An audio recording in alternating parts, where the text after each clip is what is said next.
Assalamu alaikum wa rahmatullahi wa barakatuhu, and welcome to the Family Program Radio Show with me. I'm Nasima Hamza, and with my husband Mufti Mono Abu Hamza. Inshallah, we've got an interesting program for you today. We're going to be talking about building a family. So inshallah, this is a two-part series. We're going to start today with looking at marriage, and then inshallah in 2 weeks time we're going to be actually looking at parenting and how to actually build a family, inshallah. So assalamu alaikum wa rahmatullah. Mufti Moino, how are you? Walaikum salam. We've done introductions outside, but we'll break the fourth wall. Walaikum salam, Mufti and Nasiba. So let's start off at the beginning of the journey that everybody faces, yes, which is looking for a spouse. So what advice do you have for actually looking for a spouse? How do you go around looking for someone, and what exactly should you be looking for in your potential spouse? Wow. Bismillah ar-Rahman ar-Rahim. Alhamdulillahi Rabbil Alameen. Wa salatu wa salamu ala Sayyidina Muhammad wa ala alihi wa sahbihi ajma'een. That's a question to ask in front of me, to say in front of you. It's like being on a lie detector. So I think definitely, even if we were to refer to our own, when we were looking to get married now 19 years ago, subhanallah, one of the things that was quite clear that we've faced, also we've counselled, so to give some background to our audience, that we've counselled, alhamdulillah, many couples, families within the community for several years now. And one of the things we realised from one is from a Shari'i perspective, and the other is from an experiential perspective, that if people's purposes are not aligned, right? When we say al-mar'u ma'a man ahab, that person will be with the one they love. When we say that al-rajulu ala dini khalilihi, the person is on the religion of their friend, we don't think of that is that spouse going to be good company. We think of that when we're trying to make friends. That's true. You know? Yeah. So the idea is that you have to imagine what makes a good friendship. And what makes a good friendship and good companionship is first and foremost some baseline attitudes and perspectives, and most importantly, purpose. So the way I've always said it in the family program is, I say to brothers and sisters in the class that, look, it's very simple. Marriage is this: I'm going somewhere. Do you want to come along? And it's as straightforward as that. If your objective, we've made it crass now, Jannah, we want to go Jannah. This is classic thing. Everyone just says, I want to go Jannah. I want someone who wakes me up for Fajr, isn't it? Yeah, then you buy an alarm clock. You don't need to get married, just buy an alarm clock. But the thing is you have people, once I remember one brother told me the mad story. He said to the sister, look, I'm not very wealthy. I don't have a lot of money. I'm putting this early on as a disclaimer, right? And she said, don't worry, the floor will be my pillow and the clouds will be my blanket, right? And they got divorced, I think, a month after. And the lesson is these sort of kind of sometimes fantasizing. And I think probably our conversation before we got married, we met under our two teachers and friends. His wife knew you, and the brother knew me, and we went and met in Coffee Republic. You're supposed to remember these things. Coffee Republic in Baker Street, right, where Sherlock Holmes lives, right?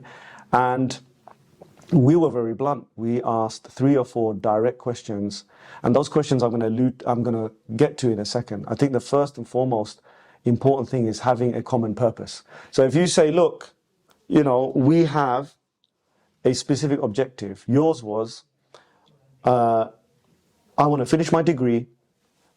I want to study the deen. I want to give da'wah. And I want to be a family-orientated person. I want to be a homemaker. That was laid out clearly. Not at the beginning pretending, like sometimes people pretend that, oh yeah, I love to cook. Actually, you don't love to cook. You loving to cook, which is, like a pasta bake every 6 months, is not really loving to cook. Yeah. And that's like, that's a hobby. So what happens is that people try to show that they're kind of domestic queen, And he tries to show, I'm there. And then what happens is after marriage, you find out, I don't really want to do anything. I don't want to do these tasks. I don't want to. And it's very fun. It's, we could talk about normative roles in marriage, but ultimately, without getting involved in too many controversies, if you say before marriage, as a wife, as a potential wife, oh, I'm not interested in, having children, or I don't want to work. Sorry, I don't want to study the deen, or I'm not going to take care of the house. Yeah. Most men that I know, most brothers I know, I haven't done a survey to interview every man in the world, but I'll tell you, most would run a mile after that. Yeah. So it's one of those things where you have to really grow up very, very quickly before marriage, because if you don't grow up, then in marriage you're going to end up with conflict. And most of the time that we have had disagreement, I won't say conflict, but disagreement, we have referred back to what we agreed and what we discussed before we got married. It wasn't one of those things where most people, like I said, dreaming, fantasizing, making things up, that everything's okay. And then as soon as 2-3 weeks into the marriage, all the real dynamics of life come into play. So I think, there is you have to have the joint purpose. You have to have an understanding that, look, this is actually what I'm trying to achieve in my life. Okay? Because here's the problem. If you even choose to become practicing, so you wanted to learn Arabic before I did. You wanted to learn the deen properly, like formally, I would say. We both studied the deen all our lives, but formally, you started before I. Now, I could have easily been resentful and said, oh, we're in a different stage now. She's become like, wants to learn the deen, and I'm less practicing somehow. So a lot of spouses, what they do is that when, for example, they used to spend every Saturday with each other, doing what? Every Saturday they used to spend going out and eating ice cream on waffles or whatever, right? And then all of a sudden, one of the spouses, could be the wife, has been the wife in times we've dealt with people, and it's been sometimes the husband who just says, no, I need to make something of my life. I want to study the deen. I want to study Arabic, tafsir, tajweed, all of these things. I want to make a change. Now, she will feel betrayed. Why? In some way, on some level, it's even understandable. It's not right, but it's understandable. We both are limited liability companies who have bought into this merger, and we both now have a joint destiny. And now we both work hard during the week, whether it's at the home or in the office. And then all of a sudden, the one day where we rest together, order Uber Eats and watch Netflix, you want to go and study Quran. You want to study tafsir. So I don't get that couples time. So that's a betrayal of, but how can you then, for the sake of loyalty to the marriage, betray Allah subhanahu wa ta'ala and your purpose with Allah subhanahu wa ta'ala? Do you see? So I think one of those things is if you're a Muslim, you really better attach to your purpose seriously, because most people, they become more practicing when they become married, and they become more practicing when they have their first child. Why? Because you realize you have responsibility, you have amana. As the Prophet said, La imana liman la amana lah. That there is no iman for the one who has doesn't fulfill his amanat. So I think purpose is most important thing. Because if you're day after the marriage, you want to both go in two different directions, then you have to you fall into such petty arguments. And I would say that something we often mention in the family program, is we've mentioned this often, isn't it, in counseling as well, that if you make the big things small in your eyes, the small things become big to your eyes. Meaning, if the big stuff is existential stuff, how am I going to meet Allah subhanahu wa ta'ala in the akhirah? Are we going to be divided as husband and wife? And one person, I think about that. I think about how timely and everything you are in your prayers. And I'm just, about just muddling through and praying my 5 daily prayers. I'm thinking on the day of judgment, are we going to be taken to different rooms? We've been together like for 19 years. And now you have a situation where on the day of separation, our children, wives, يَوْمَ يَفِرُّ الْمَرْءُ مِنْ أَخِيهِ وأمه وأبيه وَأُمِّهِ وَأَبِيهِ وَصَاحِبَتِهِ وبنيه. وَبَنِيهِ. Sahibah must be wife, because it's ta marbuta, right? Feminine. So his wife will be separated and his children. So the day of separation, I don't know if I'm going to meet my children again. I don't know if I'm going to meet my wife again, right? And if anyone's going to probably spend more time, I think most of us husbands would say, maybe, wallahu ta'ala alam, But if we're all, most women and men will, if they're introspective, they think, man, I'm the one who's going to spend a little bit more time in hell than anyone else. Every, by the way, believer, except the prophets and the, martyrs, and really they will spend a period of time, unless Allah forgives us, in Jahannam, to purify us for Jannah. So how long will we be separated for? So that means that when we're in this life, how can I say, for the sake of keeping my wife happy, I'm not going to learn the deen? And same with the wife. She's saying for this, and it's even more complicated with the wife, because then there's a whole asking permission before I leave and all of that. And many sisters, they want to learn. They tell me, look, I want to learn. And he's, when you wanted to learn, I said, go. I said, tafaddali, I didn't say tafaddali because I didn't even know Arabic at the time. I was like, go ahead, go and learn. Because it brings value back into the family. Just like people like it nowadays when their spouse makes money, because money comes into the family. This is money. This is money. This ilm. Meaning that ilm will benefit my wife, it will benefit me. She started correcting my tajweed, right? Once I had to call my brother up and clarify, is she right? Is it wamra'atuhu wa amra'atuhu? Remember that? Wamra'atuhu gate. Yeah? I had to call my brother, come on, is this right? But the thing is, you can correct me. But if you don't like being corrected, do you want your wife to learn? You wouldn't want your wife to learn because you want to be in your fiefdom and you want to be in your house, a king, and you don't want to be wrong ever. Then you've got the children. I knew that the children were going to benefit. How could I possibly ever restrict the wife from learning the deen? So those things that were not only my facilitation and kindnesses and generosity or whatever that Allah has guided me to do, but also it was your request and demand on day one. How many times we sat in counseling where a person wants rights. Never, almost never did a spouse demand the right to learn the deen from the men or the women's side. Yeah. So it's not really, I want my seen rights. anyone like that. So you might as well translate, I want my rights to, I want my dunya, I want my dunya, I want my dunya. You want to get the marriage and extract as much of the dunya potential. Yeah, the last bits, it's like digging for oil, fracking, right? To try and take as much as you can out of that marriage. That's because your purpose is not fixed. And as when you make the big things small in your eye, Aqidah is small in your eye, Quran is small in your eye, studying the prophetic model is small in your eye, definitely you'll be arguing about small things which become big. And I'll give one example, and then I'm going to give way to you because I've spoken a lot, which I often do too much. That I've sat down, and you have as well, with couples who argue about just what to order. Their family marriage breakdown is over what to order on Uber. Let's play that out. Look at the level of trust issues here. It's his turn, so they take turns, right? It's his turn to order what he wants. And she goes, oh, you're only ordering that because you know I hate it because it's your turn, right? And then when it's her turn, he says, oh, why don't you order this? Why don't you order that? Why don't you order this? And she's like, no, I want this specific meal, because she knows he hates it, right? And then he says, well, why don't you order something that the other day, yeah, darling, you said you love this food. She goes, yeah, but why should we both enjoy it for? Yeah, that means you get two turns, right?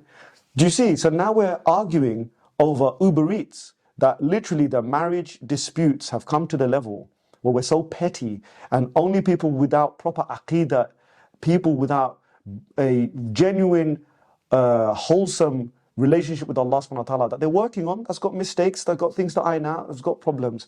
But anyone without that sense of connection, that respect for knowledge, those respect for knowledgeable people, the respect for having mentors and teachers, people who don't have that, they argue about petty things. Oh, now in Ramadan, so many arguments are happening with the iftaris. Yeah. Oh, last year when we did iftari, we gave them 10 rashmalai and 3 this and 5 that. And when they came, they only gave 2 rashmalais. They're cheap. That family is stingy. Send their rashmalais back. Yeah, Rashmalai wars are happening because of, why? Because when you lose the higher purpose and the maqasid of why you do even Eid, why you do Ramadan, why you fast, why you pray, you end up bickering over the most pettiest of things. I imagine that in Ramadan is actually one of the most stressful times of marriages. It's almost like the COVID lockdown. So would you say even before you get married, there has to be a period of like self-reflection? Because Absolutely. unless you actually sit down and think about it, a lot what happens is that people sort of connect getting married to what's in their interest, and it's not really about what am I bringing to the table. It's more about what am I getting married and what am I going to gain for it. So get what is he bringing on the table. you have to think about what is it I need realistically on the table. Yeah.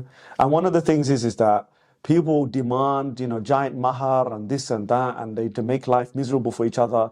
People make such a high mahar that, so one of my recommendations is to obviously not be unnecessarily excessive, with mahar. Yeah. Then the guy resents that he has to pay all this money, and then they get divorced, and then before he even has to pay the mahar, and it creates a resentment. So people are destroying marriages before they've even started, because of these sort of, you have to buy me these things, you have to do this, you have to buy me a bag, you have to do this, you have to spoil my cousins come, and you have to buy this and that. There's all of this excessiveness that takes place.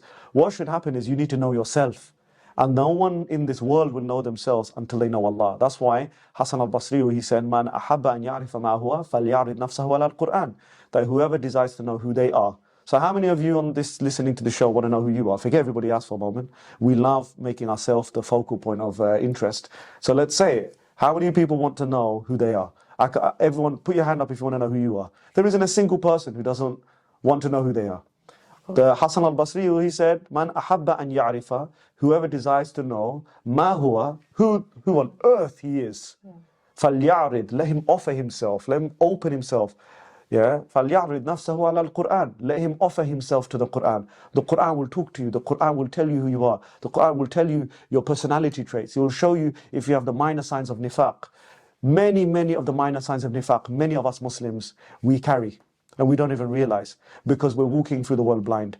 And that's why what needs to happen is we need to get to know ourselves. Because if I say, for example, I love my mum, Allah yarhamuha, she passed away many years back now, but say, I still love my mum, she's not in the world right now, I still love her. But if someone says, I love my mum, is it the same if a random person from the street goes, yeah mate, I love her too? Yeah, what does it matter if a strange man comes and says, I love your mum too? What would that matter? I love auntie too. There's a big difference between random friend of mine saying, I love auntie, she's such a cool auntie, and me saying, I love my mum. What's the difference? When a man says, I love my wife, my daughter, and my mother, notice he's used the same love. He's used the same words, isn't he? He said, I love my wife, I love my mother, and I love my daughter. But he loves his daughter in a way. He obviously cannot love his wife. He loves his mother in this maternal, this sort of, biological bond, this gratitude that he can never love his wife in the same way. Yeah. But he used the word love in 3 instances. I love my daughter, I love my mother, and I love my wife. But yet, all of those are different depending on who he is. But if you don't know who you are so yourself, most of the time Muslims don't know who they are. Do you know why?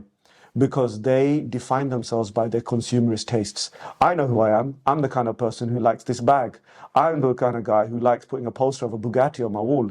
I'm a kind of person who likes to go to the cinema. I'm a kind of person who likes to watch Netflix. I'm a kind of person who likes to order Uber Eats. I'm a person who likes to, go on frequent holidays. None of those things tell you who you are. In all of those places, you are just defining yourself as just genitalia, eyes, ears, 5 senses, and that's it. Yeah. That's a very, very limiting definition of yourself. So when you go with that very limited definition of yourself to the marriage discussion table, you're going to ask for things that are, you're not going to ask for what you really deserve, because the only way you know what you deserve is if you know yourself. And the only way you know yourself is if you know Allah. And the only way you know Allah is through His book. And if you know His book, then He will tell you who you are.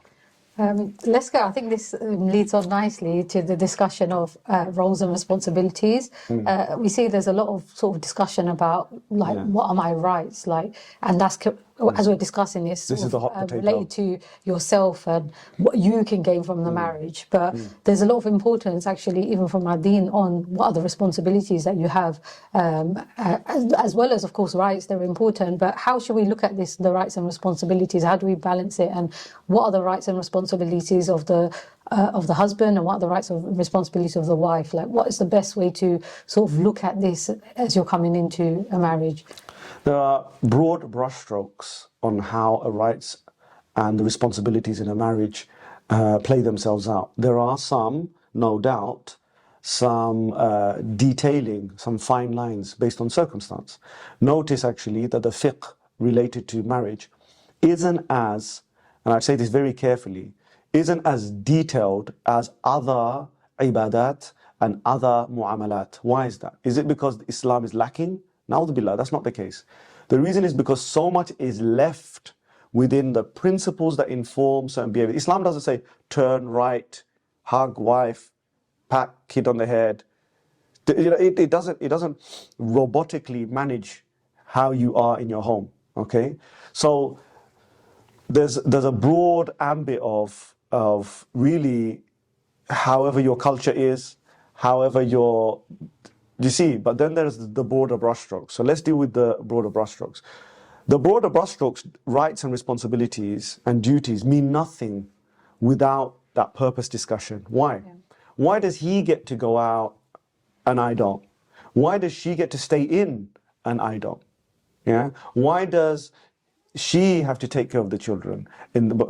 Why can't he do that? Whole discussion creates a jealousy, of envying. So we talk about how people shouldn't be envious. I've got a lot of people who talk about on TikTok or Instagram, people are jealous of us. That's why people are so jealous of us. Get over yourself. Yeah, people are not jealous of you. But the truth is that most of the time, these people themselves within their marriage are jealous of each other. Why does he get to do this? Why does she get to do this? Why does he get away with this? Why does she get away with this? We look at it as getting away with something. What we don't realize is that we shouldn't look at responsibilities as I'm left holding the bag. I'm left with an obligation. I'm left with a way to please Allah Azza wa Jalla and to have a relationship with Him. But no one cares. Most of the time we realize a lot of people, they don't care. They don't care about the relationship with Allah subhanahu wa ta'ala. Let's be honest, in those counseling sessions, we've said it. If you just had more money, and you had a separate house and you lived with a picket fence and you had garden gnomes and he could invite all his mates around for a barbecue, pretty much, you wouldn't have a worry. You would become the Sahibul Jannatain. You would become two Sahibul Jannatain, two owners of the gardens. The man who's condemned, damned, in that discussion for him forgetting Allah subhanahu wa ta'ala with his ni'mah. All a lot of marriages want is, if we could just work out how to just enjoy the dunya without arguing, we wouldn't need to. But what if you enjoy the dunya without arguing and then you both go to Jahannam? What would be the benefit in that? And what kind of love is that? I thought all the poetry and all the songs and all the love, we talk about the mahabba and the what's all the Urdu words for? Urdu has loads of words. Mahabbat. What other words do you have? Pyar, what other words? I don't know. Mahabbat and pyar and this and that. So many words for love. And love eternal and all of this. Well, it's not love eternal. As soon as you're in your grave, you're both going to be punished in your grave. One consecutive one. Why would we want that? So the thing is even if before we talk about rights, it cannot be disconnected from Aqidah. It cannot be, and remember, Aqidah, I do not mean which sect you belong to or enjoy belonging to.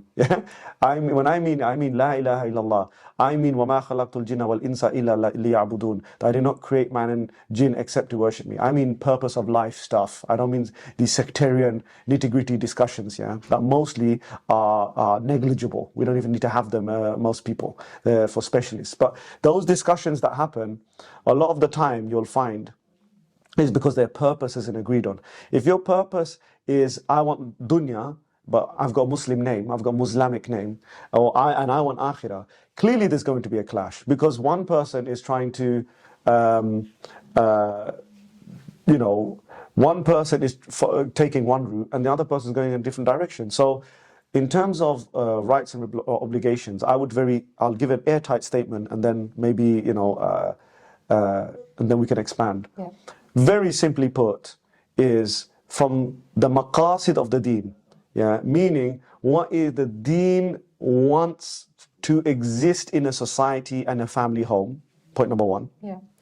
Point number two, from the textual evidences and what they indicate and point towards, that's number two. And number three, what is urfan for mankind. All of them point towards broadly brushstroke discussion that men are the breadwinners and the wives are the homemakers. Throughout human history, in every religion, Islam, shirk, kufr, batil, when the righteous followers of Isa alayhi salam, the people who left, and created Christianity, to people who are on falsehood, to people on truth, you can see, normatively speaking, throughout the world, that men have taken the primary responsibility for being the breadwinner, the hunter-gatherer. If you look at caveman times, you're going to see you'll see the tooling and the hunter-gatherer role being there, protecting his wife and his children in that cave, right? Obviously, now we're not in cave. We're not facing. Cavemen were facing the elements. They were facing wild animals, the harsh winters, the dry summers, the rodents, the insects. Today, we face the same things, but they're not elemental. We're facing council tax. We're facing road tax. We're facing, increased energy bills. All of these are our modern versions of these things. So one thing is, historically in human history, that's always more or less been the case. Secondly, we can see from the position of what Islam is trying to build, a society, and that society has people who are having economic activity. Economic activity for what purpose? In a capitalist society, they're trying to educate people so they can get a job, so that they can pay tax, and then they can pay VAT when they buy their groceries, and then they could contribute to the overall GDP of the country. So the entire measurement of this society mostly is whether their GDP is increased by getting as many men and women to go out and work as possible so that they can produce revenue. And education is not anything to do with actually opening your mind. It's about being a good little employee. So is that the Islamic vision for a society? The Islamic vision for society is that we live. One guy said to me in the office when I used to work in, I had an office job. He goes, I don't live to work. I work to live. Yeah. And everyone says that, I work to live. What do you mean by that? Actually, the Muslim, he's different. He works to live so he can worship. He works so that he can pay the bills. Once the bills are paid, it's so that survival is covered. The next thing he thinks about, the minute he can survive, is how can I increase myself as a Muslim? How can I improve my taqwa? That's why brothers are taking time off work, even in Ramadan. They're using up their flexi hours or whatever. They're flexing those hours. Why? The reason is because ultimately we realize that once survival is met, decent living, not first house, second house, this, that, your side hustle, your Bitcoin, your Ethereum and all these, calm down. The minute you've settled your basic finance in the house, you should be rushing towards the teachers and learning your deen, because your akhirah is at stake. You need to be going and learning. But that's not what happens. What happens is that we become more and more busy with the dunya. So I would say that the basic roles is breadwinner and homemaker. Then obviously from the nusus, the texts, I think you once mentioned to me about, was it Fatima radiallahu anha, about grinding the flour? I can't remember. You want to, that hadith? I think there's the hadith you're mentioning about Fatima radiallahu anha. She came to the Prophet sallallahu alaihi wasallam because she had domestic chores. So she was asking, can I have a servant for this? And the Prophet sallallahu alaihi wasallam's response was, shall I tell you something better than this? Which is, then the dua Fatima came, isn't it? Which is subhanallah 33 times, alhamdulillah 33 times, and Allahu Akbar 34 times. So the Prophet sallallahu alaihi wasallam, he actually gave her something which he was like, okay, this is your job. But Naseema, admit it, imagine something better for you. Imagine a sheikh said that today. If he said that, that would be, you're gaslighting me. Yeah. You are gaslighting me. I come with, it's like Jack and the Beanstalk. She's like, she came back with 3 magic beans. Yeah. She'd say, what? I came and I said, life is tough at home. Sheikh will say, what are you on about? You don't even have to do anything at home. Yeah. What are you on about? He has to pay you. Yeah. All these daft, obscurantist kind of obscure game playing that's taking place, and we know this because we're both jurisconsults. We know the games that can be played. Yeah. I was going to say as well, there's actually a Sahih hadith which it mentions the role of the wife, because the Prophet ﷺ said all of us are shepherds and all of us are responsible for our and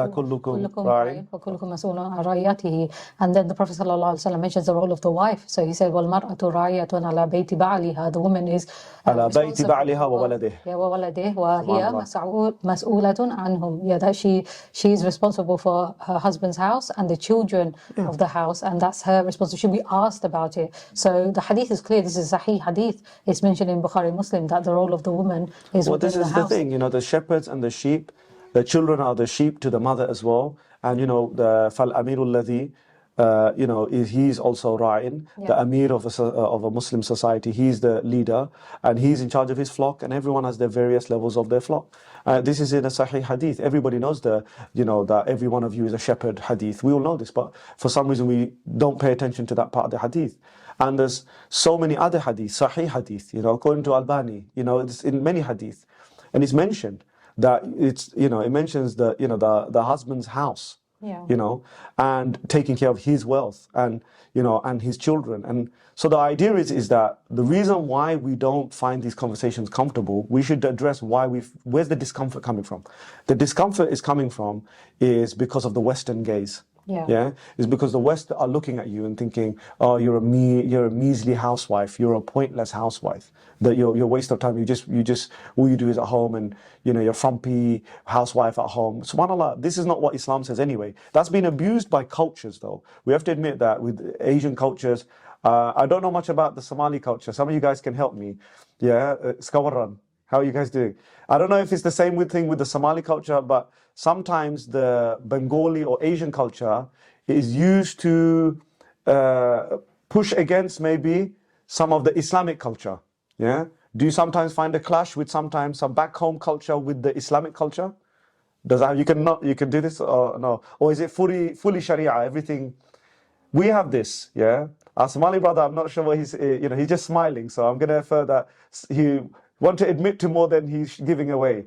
But his ishara he's giving minimally is that, yes, we do have a culture that has so much Islam in it. Wallahi.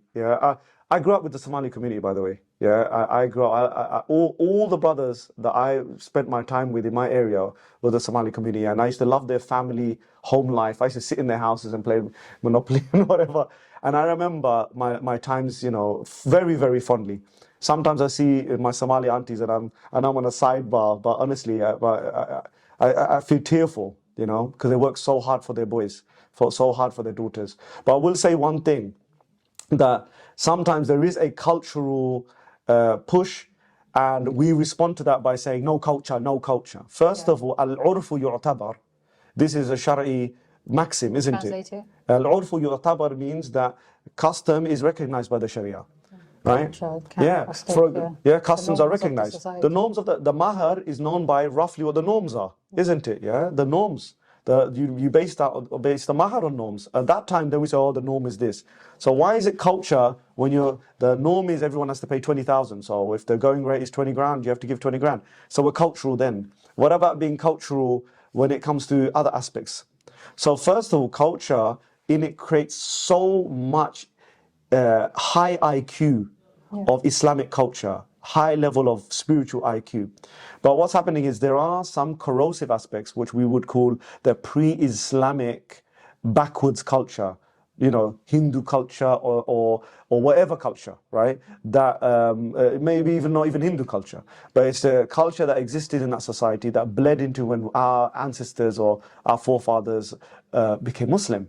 So there's that. But does it mean that just because you reject something cultural that goes against Sharia, that you become open embrace of secular liberal culture into your marriage? Why would you offhand throw away hundreds of years of Somali culture, hundreds of years of Arab, Yemeni culture, hundreds and hundreds of years of your, Pakistani or Bangladeshi culture, and throw it away, and then without any inspection, without any thought process, without any discrimination, just say, I open my heart and just take everything from the West.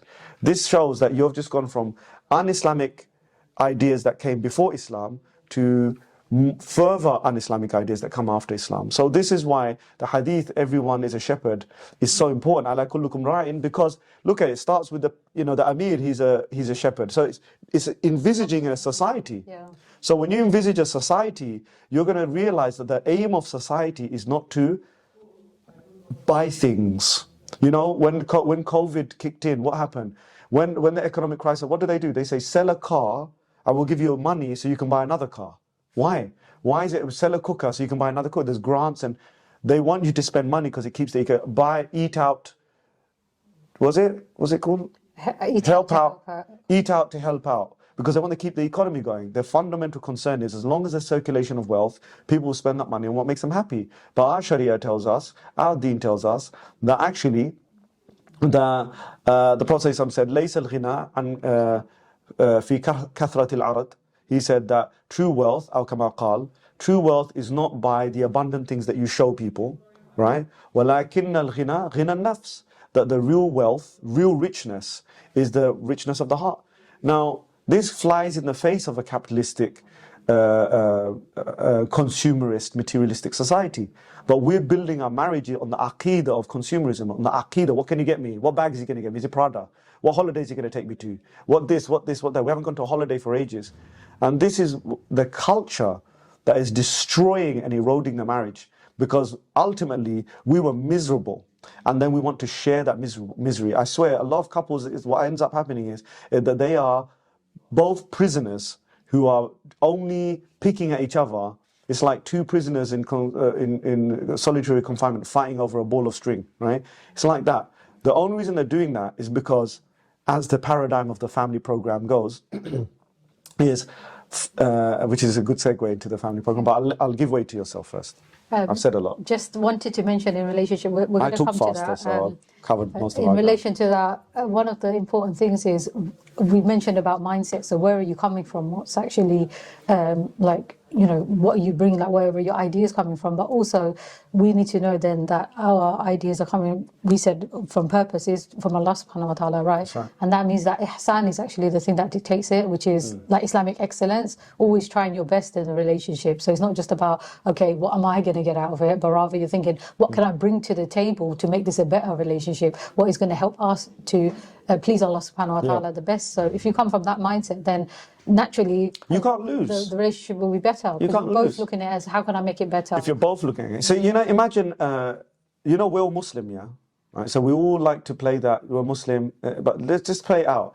If husband says, I'm going to go and pray tahajjud, or I'm going to go and study the deen, no one's going to go, I feel so left out.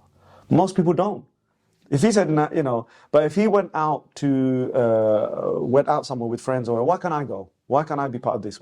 We envy each other's rights that are materialistic, because we're ultimately materialistic people. Yeah. We envy their rights, both sides.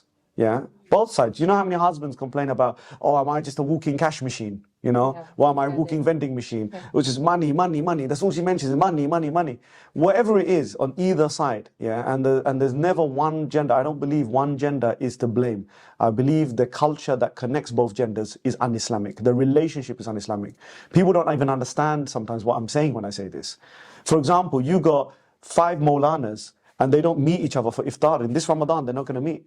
I know families like this because they don't like each other, right? They don't get along. They're knowledgeable people, but they can't eat at their mother's dinner table because they've said awful things. When their brother fails, they're happy. When their brother succeeds, they're sad, right? But then there are families where one, honest to God, he's a drug dealer or he takes drugs. One of them, is, not practicing. The other one, she, is not practicing. And one of them is, dini. Another one is not as, and they all eat happily at the dinner table. How is it possible that they can do that and the Maulanas can't? The reason why that is because those Maulanas are individually more Islamic individually. But in terms of relationships, they are un-Islamic. Whereas just to quickly finish the point, which is that family who are a mixed bag of people, their relationship, even though individually maybe, they've got lots to work on in their deen, but their relationship is Islamic. So that's why you find some Islamic families always fall out, and some so-called not practicing families, their relationship is very Islamic. And so in relation to this, I wanted to, hopefully we can end on this as well, inshallah, about dealing with conflicts. Okay, so one of the things we're doing, inshallah, we call the radio show the Family Program Radio Show for a reason. Is because we have an upcoming course which is called the Family Program, and it's actually to discover yourself and also use that to better your relationships. So I was hoping you could tell us a bit more about that, and also how that can help us in terms of marital conflicts and things like that, and how we have actually helped others through that as well. We sat through in a coffee shop not far from here with our children, And it was about 6 months of development, 6 months of research, 6 months of racking our brains, not wanting to be rote learning alims and muftis who just go around quoting stuff and, you know, and sounding nice, or some sheikhs and some muftis always give credit to certain narratives that make the sisters happy, or some make, you know, want to make the brothers happy. We don't want to make anyone happy. We want to all get closer to Allah subhanahu wa ta'ala, and when Allah is happy with us, that's where we derive our happiness. That's supposed to be what Muslims are about. So after that level of research, we came to the conclusion that most people cannot grow as Muslims because of their relationships and their inner state. So we call this self-mastery and what we call spiritual literacy, and what we call, which is the self-mastery module, and the relationship skills. It turns out that if any of you on listening right now were to pick up your phones and want to make a quick video and say, the Prophet ﷺ said, indeed, actions are judged by intentions. If I were to tell you to do it now, as soon as you get your camera and you want to say that something that's very good, this very Islamic thing to do, right? What would go through your mind? How do I look? How do I judge? Who made you feel the way you looked? Who made you feel about your skin color when you're in front of the camera? Who made you look about your facial features? Who made you feel in that way where you don't feel deserving to be able to remind people about what Allah and His Messenger said? Who made you feel that way? And it's also to do with our relationships as well. You're going to have a cousin going, oh, she thinks she's all that, reminding that, or the person going, oh, why is she doing that, or why is he doing this? So you end up realizing that most of the families are breaking down in 3 small sentences. Is firstly because we become distant from Allah, and we don't realize it. Then we become dissatisfied with the world, which is where we consume, trying to fill that hole, that spiritual hole that we started to build. You know, we used to once and upon a time, we were in uni, we were in ISOC, we were giving out plates in Ramadan. 4 years later, married, haven't had any Islam in our marriage for like 4 years. A lot of couples were like that, isn't it? Yeah. And so first we become distant from God, then we become dissatisfied with the world, then we start to fight each other. To reverse that pattern, to stop fighting each other, we need to start becoming more content with the world, and we need to rebuild a connection with Allah subhanahu wa ta'ala. And the family program deals with the couple as a whole. It has a creche to support the mother so that the children are taken care of, a free creche.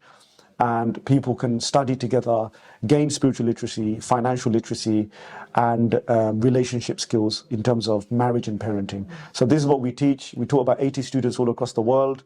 Alhamdulillah, it was a very successful course, our flagship course last year. We're doing it again this just after Eid, inshallah. Inshallah. So if you do want more information about this upcoming course, you can go to our website. So we have our Quran Institute main website, which is www.thequran.institute. And then we have a website for the family program. So that's www.family-program.com. So you can take a look at that, inshallah. And you can catch us on social media too. You can find us on Instagram at Mufti Mono Abu Hamza, Nasima Hamza, or Facebook, inshallah. And you can check out Mufti and Nasima as well. And you got Mufti's Kitchen as well in Instagram. But yes, it's just family-program.com. Family-program.com. Yeah, program. Yeah, not the MM version. No worries. Well, Jazakallah, by the way, for doing this. First time we've ever done something like this. I think we've had quite a few discussions. I hope all the listeners that you all benefited from listening to the program. We apologise for lacking in such a rush. I know there's so many questions you probably have related to this, but inshallah we will join you in 2 weeks' time at the same time from 2 o'clock to 3 o'clock on a Monday. Jazakallah khairan. Assalamu alaikum wa rahmatullahi wa barakatuh. Assalamu alaikum wa rahmatullahi wa barakatuh.